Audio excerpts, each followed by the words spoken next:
let's get started with the show. Start that clapping right now. Start that clapping right now. Start that clapping.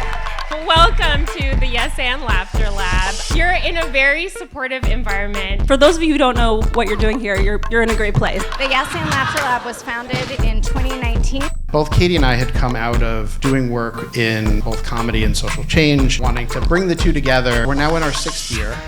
And the idea was, how can we create a space to actually build more resources, more community for comedians who are actually talking about meaningful topics. My dad was like a teeny tiny bit like a smidge in the Gaddafi regime. You're like, what is that? Is that cumin? What is that? Spicy. You're tasting tyranny. Comedians who are doing work that truly breaks all kinds of boundaries in terms of what they're talking about, embodying lived experiences that have been shut out from the cultural landscape and the civic landscape.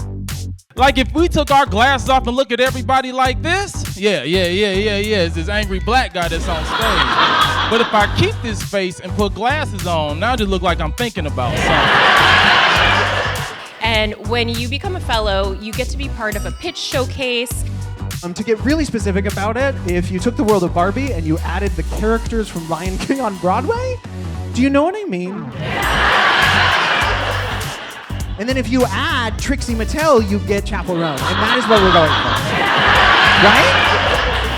Anyone with any project who is in the United States can submit. And be part of a program that would resource them, offer training opportunities, mentorship opportunities. You're so funny, you're so creative, you have so many ideas, I hate you. And then you get to be connected to amazing people who can hopefully support your work. Partners that come from the entertainment industry, philanthropy, civil society, human rights, and social justice. And I was like, I want to work with them. It's really wonderful, and they emphasize uplifting diverse voices. So women, people of color, queer folks, disability community. Birth rates are down 23% over the last 10 years. You know what's up? Podcast recordings. Men, shut the up. You know, eventually as I grew older, I learned that, like, my culture is maybe more important than how good I am at Mario Kart, which is very good. And that is what this incubator does. It showcases stories that wouldn't necessarily get attention otherwise from creators that we are excited about. As a visibly trans woman, I believe that one of the keys to our liberation lies in comedy, and that means telling the jokes and owning the jokes. I always forget that you're Jewish. I always forget that you're trans. Really? No. Oh. Is that offensive? I don't care. When we were getting married, people would recommend venues to us, and he's from the South, and they'd say things like, you guys should get married at Magnolia Gardens. And I'd be like, do you mean Magnolia Plantation? And is there a discount? Okay. Venues are so expensive. It is really, truly a kind of vast village of people that come together. There's over 200 comedians who are in the YALL community. Over 100 of them are performing over the 3 days of this festival. I was raised in a Southern Baptist church. It was a long service. It started from 10 a.m. on Sunday, and then it was over Monday.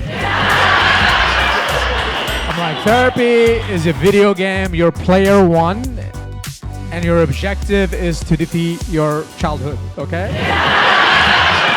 And the final boss is your dad, for sure. The final boss is Big Papa, and your finishing move is the hug that he never got from his father. The idea that over time, when these groups of comedians actually know one another, they actually build power together. And all of this work is united by the idea that comedy actually helps us experience the world a little bit differently. Comedy is one of the most important cultural forces at our disposal to actually help us to engage with topics that are tough.